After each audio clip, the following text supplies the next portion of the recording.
Hey everyone, I am back. It's Dr. Hammond here with your mental health moment. I hope that you have had a wonderful and amazing week. For those of you who tune in every single Tuesday, 8 p.m. Eastern, welcome back. It's Dr. Hammond here with your mental health moment. If you are tuning in for the very first time, welcome, welcome. It's Dr. Hammond here with your mental health moment. We are here live every Tuesday, 8 p.m. Eastern on Black Women Empowered Incorporated Facebook page, YouTube, and LinkedIn Live. And for those of you who are joining the replay on Dr. Nikisha Hammond YouTube page, be sure to like this video, share, and subscribe to the page. And thanks for those who are starting to join here. Dr. Hammond here with your mental health moment. Let me know in the chat where you are tuning in from today. For those of you who are new, I reside in the Tampa Bay area of Florida. Today I am in Orlando. I have to think about it. I was like, wait, where am I at?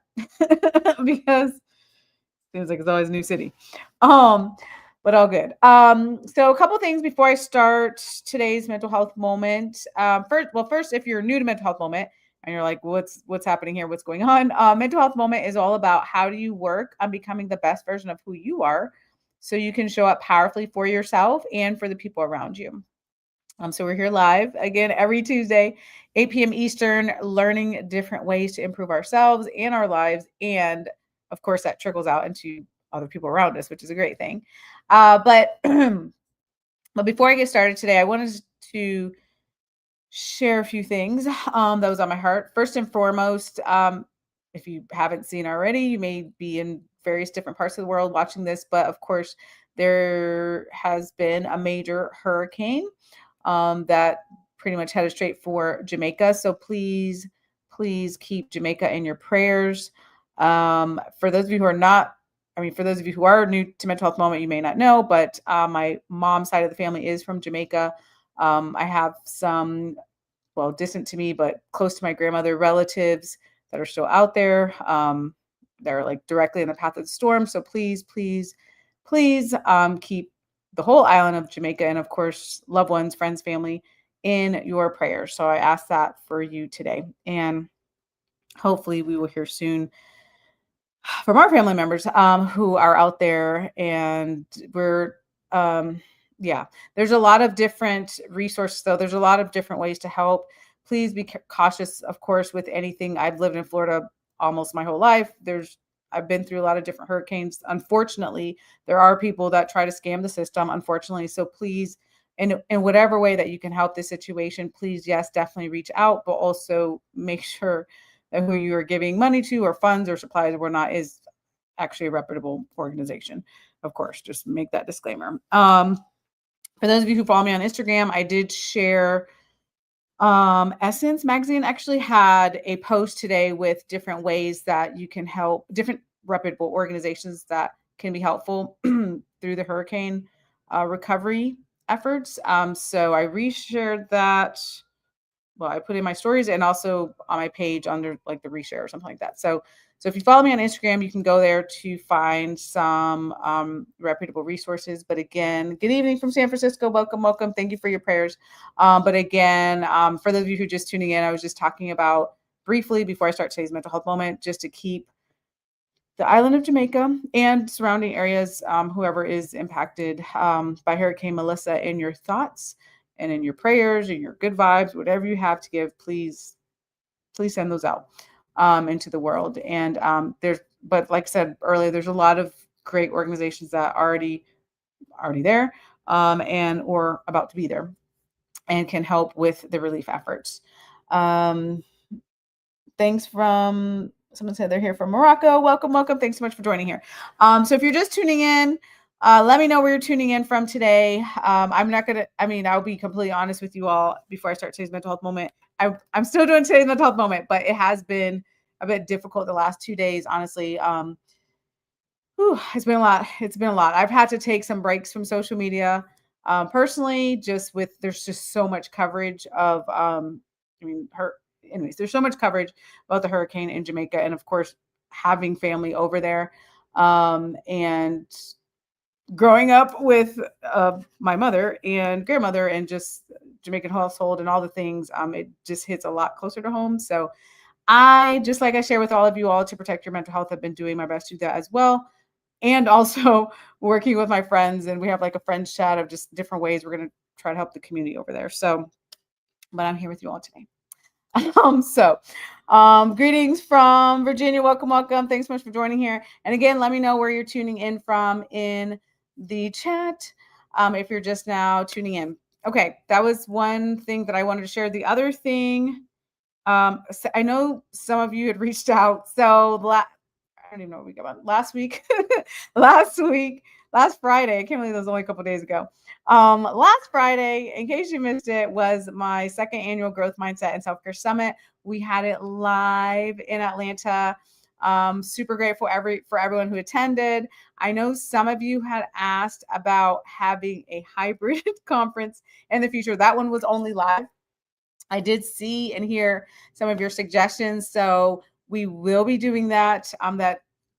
Yes, we will be doing that for the 2026 summit. But coming up here soon, I'm working with a team. We're going to be getting the replay available, and I'll give you all that information when it is available because it does take some time for that. And I will share that with you for this year's, for the 2025 summit that we just had. But it was a blast. I was super grateful for everyone that was there. Really good times. But again, I'll share more information about that as it becomes available. Thank you. Someone said they're here from Boston. We'll be praying. Thank you so much. Canada's in the house. Welcome. Chicago, Birmingham, Alabama. Prayers for Jamaica. Thank you. Thank you. Someone said Tampa, Florida's in the house. Welcome. Where I reside, even though I'm not there today, but it's all good. Okay. So those are my two things. Well, yeah, there's something else I want to share too, but it's not official yet. So I'll just wait and announce it on my socials when it is official. Nonetheless, okay. So Bakersfield, California is also in the house. Welcome, welcome. Dr. Hammond here with your mental health moment. Okay, so today's mental health moment, I wanted to share a couple of tips with you specifically related to what I call mental decluttering. Because it's really easy, you all, for us to get caught up in our stuff, the day to day, the stresses of the day, the to-do list, what's going on in someone else's life, what's going on in our lives, right? Like it's a lot. The world around us, social media, it can be a lot sometimes. So I'm going to give you 3 tips today on just ways you can think of starting what I call like a mental decluttering, right? Because it's very easy for us, especially I find that towards the end of the year, maybe some of us are really busy for those of us who celebrate holidays, but maybe we have a little bit more time. We try to clear out closets or someplace in your home or somewhere else. You start to sort of declutter, especially when they say, right, spring cleaning as we head into the beginning of next year. Like there's this idea of clearing things out, which is important too on the physical side, but also on the mental side. How are we doing with our mental decluttering, right? Yep. Someone said, do you have roots in Jamaica? I absolutely do. I have family still there right now in Jamaica. So we're doing our best to, my grandma, I should say, doing her best to try to connect with people, but it's really hard with the phone lines and all that right now. So slightly anxiety provoking, but we are sending lots of prayers. We're all doing the best as a community. I have a very close, amazingly supportive group of Caribbean friends that we're like all in a chat, just finding ways and getting reputable resources together and just finding ways that we can all help in the way that we can over there. So, but thank you for asking. Yes, I do. So this has been a little bit harder, this hurricane. Yes, thank you for your prayers. So again, so when you think about mental decluttering, then one of the things that makes the mental decluttering task a little easier is when this tip number 1, when you think of having what I call like a decision-free zone, meaning sometimes we get caught up, especially when we're stressed out, we get caught up on small decisions that if we made the decision ahead of time, we wouldn't really have to think about it so much.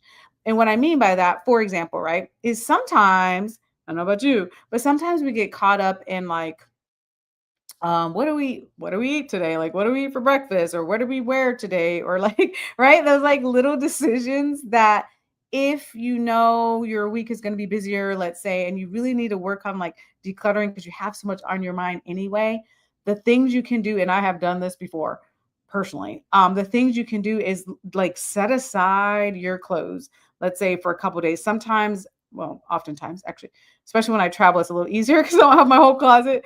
I only have a certain thing, but I'll just put things together in a closet. I'm like, okay, I'm wearing, this shirt, this pants to get like these outfits, like this is for this day, because what you're allowing your brain to do is not have to think about that minor task in the morning, right? The same thing with eating. Sometimes you don't necessarily have to meal prep unless you want to and you have the time to. But what you can do though is sort of say to yourself, okay, tomorrow I'm going to have this particular thing for breakfast, or I'm going to have this particular thing for lunch, or I know what dinner is like almost like prep it beforehand, write it down if you need to, or just know what it is. Because again, when it comes to that time to make those decisions, they're already made, right? You don't have to rethink about it. Now you're taking time, right? How many of us have like taken the time where you just stand in front of your closet and it may take you like 5-10 minutes to figure out what to wear, right? Or the same thing with eating. Like you may be like, I don't know what to eat. And the next thing you know, like 5-10 minutes goes by, right? So again, it's really a part of like releasing. We're trying to declutter all the stuff in our brain. We already have more than enough things to think about, right? And one of the things again is to think about one or two areas of your life, and it may be something else. It doesn't have to be eating, it doesn't have to be your clothing, but something else where you just know, okay, let me have this particular decision sort of on automatic, or know ahead of time what it is, so I don't have to waste my mental energy on it. Especially, this is good, especially when you know you have certain stressful weeks. So maybe you have a stressful week. Well, shoot, the holidays are coming up. So for those of you who are celebrating the holidays, sometimes that's a stressful time, or not. It could be joyous, it could be stressful, depending on what's going on. Or if you're traveling, or maybe it's for work or with your kids or grandkids or whatever it is, like especially during those seasons, to make sure you're having those, what I call like the decision free zones, right? So that's tip number one. Yep. Someone said every Sunday. I love it. Every Sunday. So good. So the second tip today is, well, there's different ways to think about this. The second tip is like, you can either think of it as like a thought parking lot, or I also like to sort of call it a brain dump. And I do this often personally as well. But it's where you take the time to jot down. So you know how like you'll have your to-do list. Most of us have some sort of to-do list of some sort, but it's also like a list of like, not right now, list. So not the to-do list. It's sort of like, let me just get out your, if it's your worries, it might be a to-do type of thing, but you don't need to do it. It's not something urgent that really needs to be on your to-do list, but you're thinking about it. Maybe you have a new idea, like all those sorts of things that our brain just sort of thinks of during the day, when before you get to the point where you're like, I'm so overwhelmed, I'm so stressed out. It's like, take the time to sort of like get it out of your head temporarily, at least, right? And you could do that by literally jotting it down, write it down, or in some type of digital format.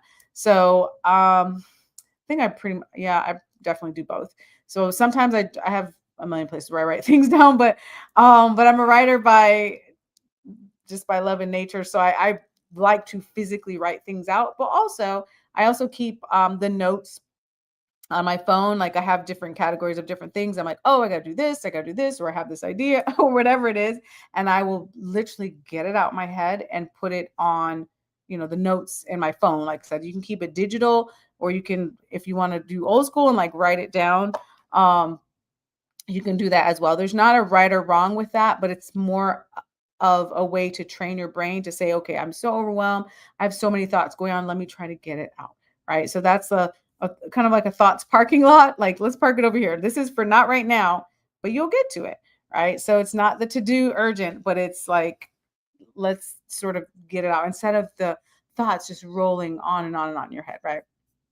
And thanks for those who are starting to join here. Dr. Hammond here with your mental health moment today. Today, if you're just now tuning in, we're talking about different ways to have a mental declutter, because your mind, your brain, and your body will thank you for it, because it's really easy to get into this state. I've been doing a lot of research lately about our nervous systems, right? It's very easy for us to get into fight or flight. So we're like, oh, we're anxious, something's happening, something's about to happen. We got to do this, we got to do that. You got a phone call or a text or an email, and just, like we're just in like this, I don't know, like frazzle mode almost, right? Where sometimes certain things call for that, but we also have to work on getting to points where we say, okay, let's, kind of declutter. Let's try to release these things from our mind and our bodies, right? Releasing the stress. Um, and then the third thing, the third tip of today that I want to leave you with is it's something you can do. And I know someone already said in the comments they do this every Sunday, or they do certain things every Sunday. But if you picked like one day a week, right, where you said you want to almost have like a mental closure ritual type of thing. And for some of you, you may want to light a candle, you may turn on some music, whatever it is that just gets you into like a calmer space. And you give yourself, you could time yourself like 10 minutes to do the thing that you didn't feel like doing, right? During the week. So it might have been like, man, I really or not even didn't feel like doing, but you didn't get a chance to do. So maybe there was like a certain appointment you needed to set. Maybe there was an email you needed to respond to, or a text message you needed to text someone back. Whatever is the thing, because a lot of us will have like stuff we're supposed to be doing, but then things happen right through the week, so they don't quite get done during that, whatever day it is for you. If it's a Sunday, Monday, Tuesday, whatever day it is, you're, kind of like closing out mental ritual during that time, then you take the time to sort of like check those things off, right? Because the goal is, our minds will never be, what's the word? It's not like our minds are going to be empty here, right? Like there's always things going on. But your goal again is to work on reducing your stress, right? Working on trying to minimize the things that are happening mentally, and dealing with all the stress that tends to come in, right? And it's just completely normal. And someone say, "Yep," and it's completely normal. It's so normal, you all, for us to have stress.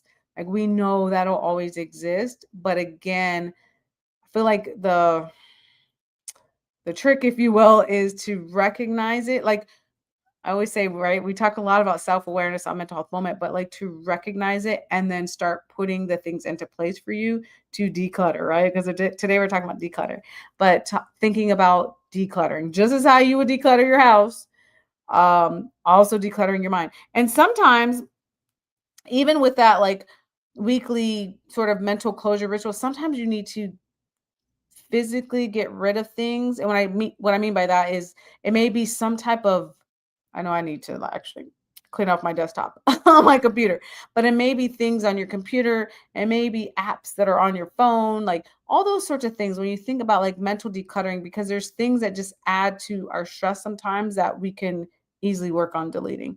Not everything, not everything. But sometimes there's just things that simple, right? Like, like there's an app and you're like, man, I don't even need this app anymore. Or there's things on your computer, like, let me delete some of these things, or maybe it's too many pictures in your phone, I don't know. but whatever it is to you, whatever it is for you that you can think about that works on decluttering your mind, is important. We've talked about this before on mental health moment. Actually, this was not on the tip list, but I'll share it with you anyhow. We also talked on mental health moment before about when you think of mental decluttering, thinking about your social media and who you follow and what you follow, I should say. Some things you may not want to have enter into your mental energy space, if you will. So sometimes you might have to unfollow, which is okay, right? Certain things, or sometimes you want to be following more things that are positive, things that are good for you, things that are good for your mental health, right? So it's just a matter of taking that assessment. And again, this takes time. This by no means is an overnight decision, but it takes time. And again, maybe if you devote like the 10 minutes, let's say a week, to say, okay, this is my time to really think about my decluttering. Doing that a week, and then a couple times a week, hopefully you're doing that sort of like thought parking lot. Like, let me just jot this down, or let me just, put it digitally if you need to, or physically writing it out, but just working on getting things out of your mind. And thanks for those who are still starting to join here. Dr. Hammond here with your mental health moment. We're about to actually wrap up here, but today we're talking about thinking about how to work on mentally decluttering. The biggest thing I would say about mentally decluttering, if you will, is you know, I feel like I say this every mental health moment, but it really does go back to checking in on yourself. Because let's see what's a good example. Let's say on the physical side, right? You wouldn't know if there was like underneath your bed or in your closet or maybe a junk drawer in a kitchen or something like that, right? If you didn't look in there, you wouldn't know if you need to declutter or not, right? Like you open things and you're like, "Oh, wow, like I need to right clear some things out wherever it may be." Right? In your house, like that's what happens. We go, "Oh, we need to, kind of declutter this area." But it's the same thing for yourself mentally, right? When you really pause and ask yourself, "How am I doing?" Again, you could be in an amazing space right now in your life, which is great. Or you could be in a darker season. You're like, you know what? Let me adjust some things. You're allowed to, right? Or, it's like, oh, things are okay. Right. Like, but in either space that you're in right now, it's always important for you to think about how do I better my mental health? How do I protect my energy? How do I declutter all these thoughts in my head? Right. And the other thing I want to say before I wrap up here is sometimes the um, harsh thoughts, negative self talk, or just difficult things that happen to us are too much. And maybe you've been trying things on your own and you're like, you know what, it's just too much um, for you to handle. And that's okay. If that's the case, I just want to do my quick, public service announcement here. If that's the case, then be sure to reach out to a mental health professional, right? Because there are people specially trained to help you get through the bumps in the road in life, right? If that's the case, sometimes we can do this on our own and sometimes we cannot. Sometimes you need a mental health professional, sometimes you need a friend, sometimes you need a sibling, right? But you don't always have to do this alone. So I do want to just say that because a lot of things on mental health moment, I'm sharing different tips and things like that with you, but sometimes it's just not enough. And that's okay if that's the case. But then the next step is to say, okay, well, who do I need to connect with? Like, is that a best friend? Is that a coworker? Is that a family member? Is it a therapist? Like whomever that person or people are for you, is going to be really important. Okay, so I'm going to wrap up here. So I will be back next Tuesday, 8 p.m. Eastern, right here live on Black Women Empowered Incorporated Facebook page, YouTube, and LinkedIn Live. And as I shared in the beginning of today's broadcast, I will continue as I get more access to reputable resources. I'll be sure to put that in my Instagram stories. I'll put that on in there related to the resources with the hurricane in Jamaica. So I'll definitely be sharing as much as I can, just things to do. Things to do to support because there definitely needs to be a lot of support when it comes to this for sure. But if you need me, you can always reach me, drnikishahammond.com. Be sure to follow, connect on Dr. Nikisha Hammond on all social media outlets. I will be back, like I mentioned, next Tuesday, 8 p.m. Eastern, right here live on Black Women Empowered Incorporated Facebook page, YouTube, and LinkedIn Live. Be blessed. Have an amazing week, and I'll see you guys next week. Bye, guys.